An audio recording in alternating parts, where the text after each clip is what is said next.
hell out of here.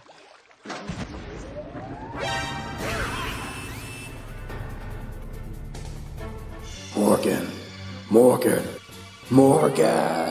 Hello everyone and welcome. In this video I'm going to be sharing my thoughts on Season 5 Episode 14 of Fear the Walking Dead. As is the norm with all my videos, I won't be holding back on any spoilers, so please do keep that in mind. Let's begin. If you watched my review covering last week's episode of Fear the Walking Dead, you'll know that I did actually think the episode itself was too bad, and I kind of felt it was one of the better installments to come out of this season so far. Granted, that isn't really saying an awful lot, but all in all, I thought it was an okay watch. This week's episode, however, is just plain bad.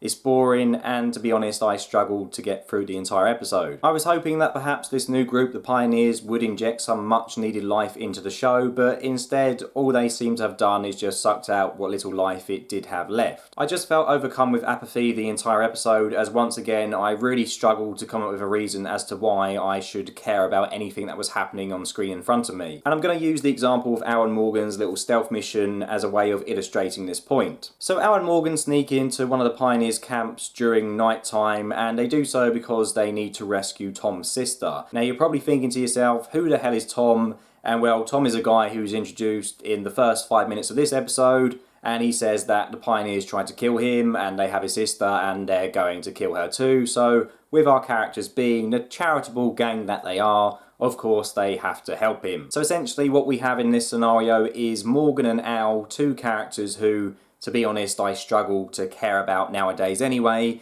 going in a camp to rescue the sister of a guy who I don't even know, and I'm expected to care about this because why? Why should I care? I don't know who this woman is, I have no investment in her, I have no reason for wanting this mission to succeed because it just doesn't interest me. And you know, this all links back to what I keep saying nearly every week in these videos, is that by having the protagonist just go around saving random people every week, it makes it hard for me to connect because I don't care about these people, I don't know them. So again, it's the same thing again. We've got our characters rescuing someone who, again, I could not care less about. It might sound harsh to some people, but to be honest, it wouldn't affect me in the slightest if Tom's sister died. I don't know who she is, I really don't care. I might have felt a bit differently if, let's say, for example, that Al and Morgan snuck into the Pioneers camp to rescue a character that we knew. So let's say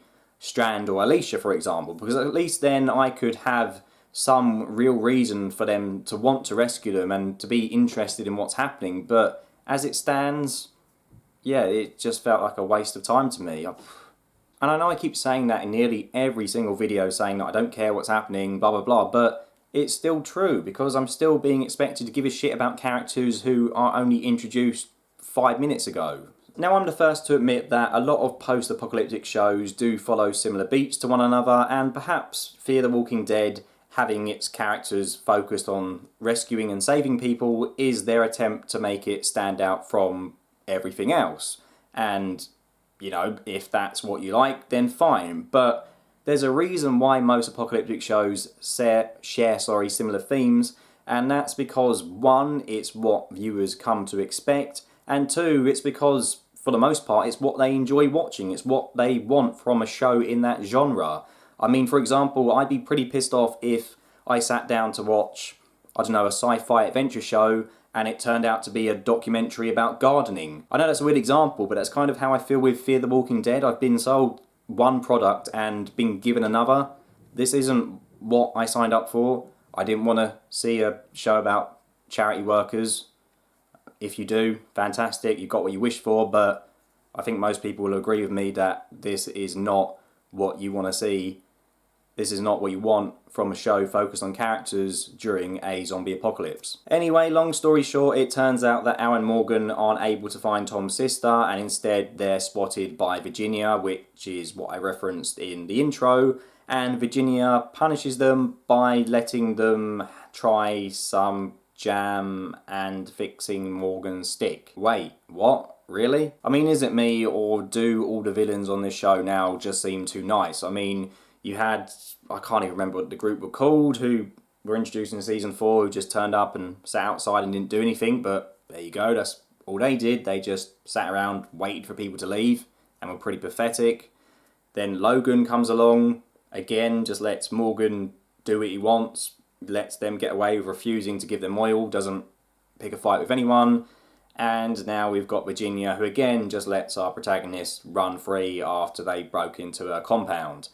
And it's times like this which makes me miss a character like The Walking Dead's The Governor. You know, this was a guy who, when he was first introduced, shot up a whole army base. He was evil. He was someone who I wanted our characters to kill.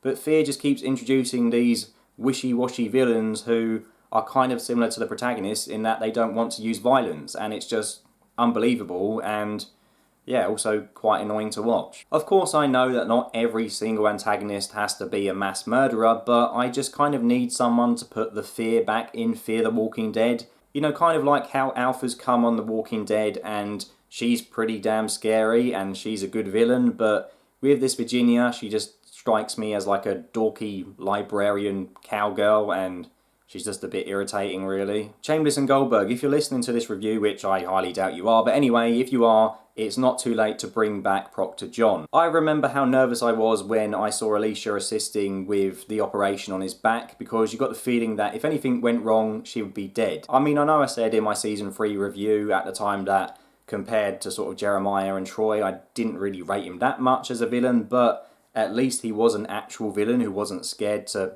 kill people and intimidate people, and I'd do anything to have him back on the show now, to be honest.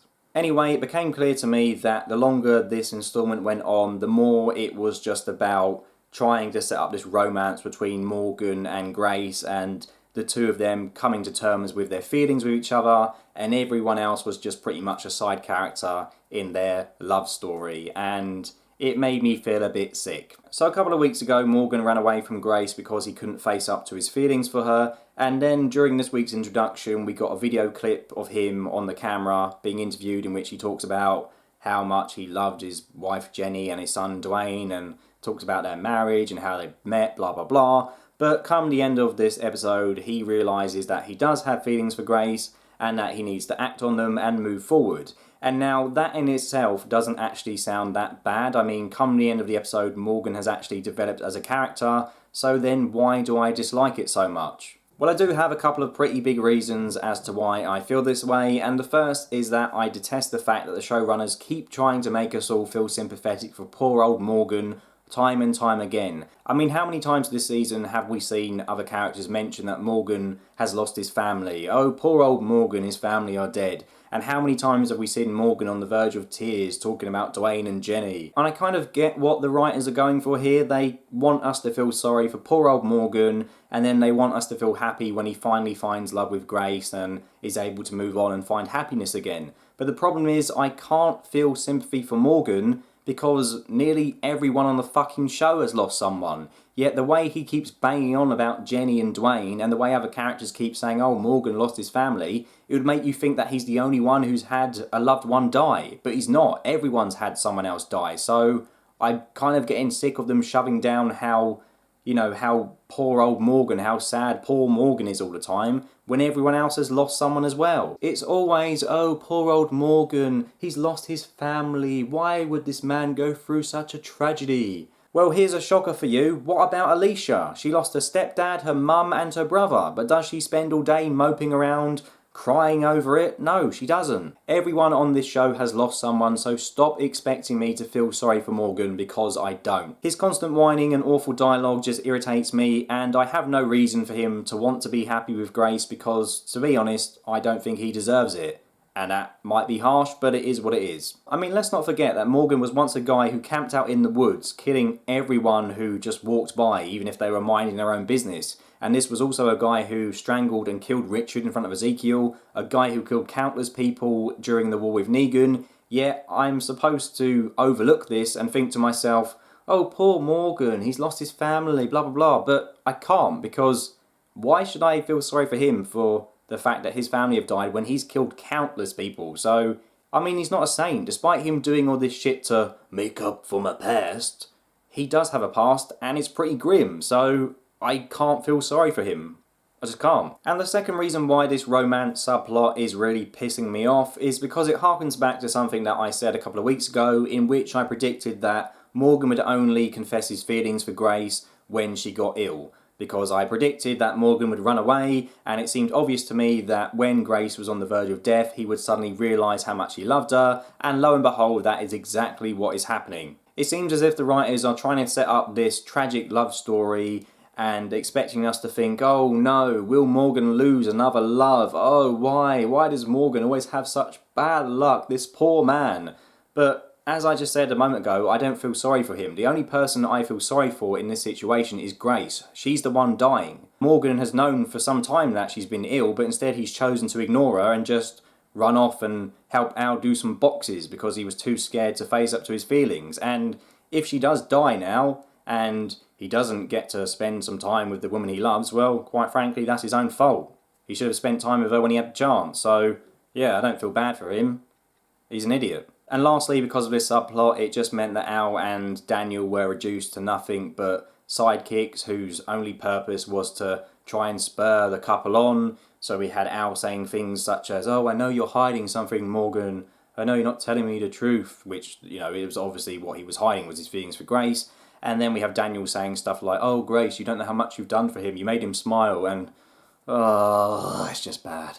And very quickly on the subject of Daniel, what the hell happened to this guy between season 3 and now? Why is he the most upbeat and happiest guy in the world? Daniel says during this episode that he isn't a realist anymore, but to be honest, I preferred the realist Daniel. I mean, this episode, he's like a completely different character. He makes jokes about Fanta, and he comes up with awful one-liners like, oh, no respect for vinyl, when a Walker like stands on his record collection or something. It's awful. It's just awful. He used to be this really badass assassin with this awesome backstory, but now he just reminds me of my fat, daydreaming, annoying dad who I do everything to avoid. I mean, I suppose from Ruben's point of view, at least he got to show off his singing skills, and I can imagine that's the only reason he came back to do this season is because there was a bit in his contract that said, yeah, you can sing if you come back to the show, because apart from that, his role in this season has been pretty awful, to be honest. But anyway, that's about all I have to say on this episode. It was very disappointing after what I thought was a decent episode last week, and I just can't wait for this season to be over. But at least it looks like something's happening, or is going to happen in the next episode from the trailer. We might actually get some action in this season, finally, because literally nothing has happened since the first episode. But yeah, I'm not going to get my hopes up, so we'll see what happens. But thank God I've only got 2 more reviews left. And then The Walking Dead can start again, which I'm actually genuinely excited for. So, yeah, looking forward to that. But anyway, as always, thank you very much for watching. Let me know your thoughts below. And until next time, take care and goodbye. Yes, Chambliss and Goldberg, I know that Josh's latest review isn't that positive, but the truth is, I forgot to spike his tea. Why didn't I spike the tea? Well, because I took all the drugs myself. But don't you worry your sweet little heads. The drugs gave me inspiration for new amazing shows. Okay, buckaroos, just listen up to this. So you know Disney's new show, The Mandalorian? Well, why does it have to be about men? Why don't we make our own version? The Woman DeLorean. Hello? Can you hear me? Hello? Oh man, his battery must have died. How inconvenient. God, I can't wait to start on the Woman DeLorean. It's gonna be super.